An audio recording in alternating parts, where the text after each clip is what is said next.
تو اللہ نے ابراہیم اور اسماعیل کی قربانی کو قبول فرما کر ان سے اپنا گھر بنوایا۔ پھر ہمارے نبی پاک صلی اللہ علیہ وسلم نے ساری زندگی کوئی دفتر نہ بنایا، آپ کا دفتر مسجد، آپ کی عدالت مسجد، آپ کے فیصلے مسجد، شادی بیاہ مسجد، وفود سے ملاقاتیں مسجد، قضاء کے فیصلے مسجد، لشکروں کے فیصلے مسجد۔ اور جب آپ مدینہ تشریف لے گئے تو آپ نے قباء میں 2 ہفتے قیام کیا، کلثوم بن حدم رضی اللہ عنہ کے گھر میں ٹھہرے، پہلے مسجد بنائی، 2 ہفتے میں مسجد مکمل ہوئی۔ پھر آپ تشریف لے گئے مدینہ، اور وہاں جا کر خالی جگہ تھی، وہاں آپ کی اونٹنی بیٹھی تھی، وہاں جا کر پھر آپ نے مسجد بنائی۔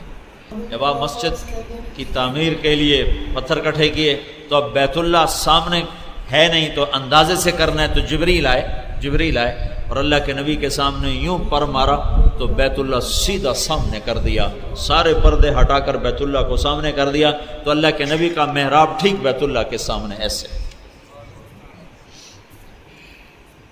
عقبہ بن نافع رضی اللہ تعالیٰ عنہ قیروان میں ہے، قیروان ایک جنگل تھا اور وہاں چھاؤنی کی ضرورت تھی، اور وہ لشکر تھا کوئی 20-30 ہزار کا، اس میں 19 صحابہ تھے۔ تو عقبہ بن نافع رضی اللہ تعالیٰ عنہ صحابہ کو لے کر ایک ٹیلے پر چڑھے اور جنگل کی طرف منہ کر کے اعلان کیا، جنگل کے جانوروں 3 دن میں جنگل خالی کر دو، ہم اللہ کے نبی کے غلام ہیں، اس کے بعد جو بھی ملے گا ہم قتل کریں گے۔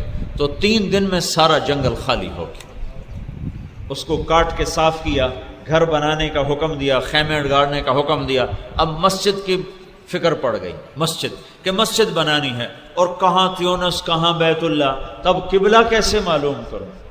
نہ تو کوئی کمپاس ہے وہ زمانہ ہے، اور تاروں سے بنائیں تو کوئی پورا اندازہ نہیں ہے، تو اس پریشانی میں سو گئے کہ کیا کروں۔ تو رات کو اللہ کے نبی خواب میں آئے، کہا عقبہ کیوں پریشان؟ کہا یا رسول اللہ مسجد بنانی ہے، قبلے کا رخ معلوم نہیں۔ کہا آؤ میرے ساتھ۔ تو آپ نے اپنے عصائے مبارک سے ایک لائن کھینچی چوکور، کہا یہ تیری مسجد ہے، پورا ایک علاقے میں ایسے آپ نے اپنے عصا مبارک کو ایسے پھیرا، کہا یہ تیری مسجد ہے، اور ایک جگہ یوں محراب کا نشان بنا، کہا یہ تیرا قبلہ ہے۔ جب آنکھ کھلی تو وہاں کھدائی ہوئی پڑی تھی اور قبلے کا نشان لگا پڑا تھا۔ تو قیروان کی مسجد آج بھی موجود ہے، مسجد عقبہ بن نافع کے نام سے وہ آج بھی موجود ہے۔ یہ مسجد نبوی کے بعد، مسجد حرام، مسجد نبوی کے بعد یہ قدیم ترین مسجد ہے جو عقبہ بن نافع رضی اللہ تعالیٰ عنہ سے بنوائی گئی۔ میرے بھائیوں، تبلیغ کا کام بھی مولانا الیاس صاحب نے مسجد سے شروع کیا، کوئی مرکز نہیں بنایا، کوئی دفتر نہیں بنایا، ساری تحریکوں کے دفتر ہیں، نظام ہیں۔ تبلیغ کا مرکز مسجد ہوتی، فیصل آباد کا تبلیغی مرکز اسماعیل مسجد، لاہور کا تبلیغی مرکز ابراہیم مسجد، رائمنڈ کا تبلیغی مرکز ایک مسجد ہے، بہت بڑی مسجد ہے۔ مسجد سے مردوں کو جوڑا، اللہ کی رحمت جو بیت اللہ پر اترتی ہے، پھر وہ جاتی ہے مسجد نبوی کی طرف، پھر مسجد نبوی سے پھیلتی ہے وہ مساجد کی طرف، کہ بیوتی فی الارض المساجد عمارها زوارها فطوبى لمن تطہر فی بیتہ ثم زارنی۔ اللہ تعالیٰ کا فرمان ہے کہ جنا کالونی والوں کو بتاؤ کہ یہ مسجد میری مسجد ہے، تمہاری نہیں ہے، میری مسجد ہے۔ دنیا میں مسجدیں میرے گھر ہیں، جو ان مسجدوں میں آتے ہیں وہ ان گھروں کو آباد کرنے والے ہیں۔ جو اپنے گھر سے وضو کر کے مسجد میں نماز پڑھنے آئے گا اسے بتا دو کہ میں رب دروازے پر اس کا استقبال کروں گا۔ مسجد میں آنے والے کا استقبال اللہ کرتا ہے۔ مسجد والے بنو بھائیو، بازار والے نہ بنو، مسجد والے بنو۔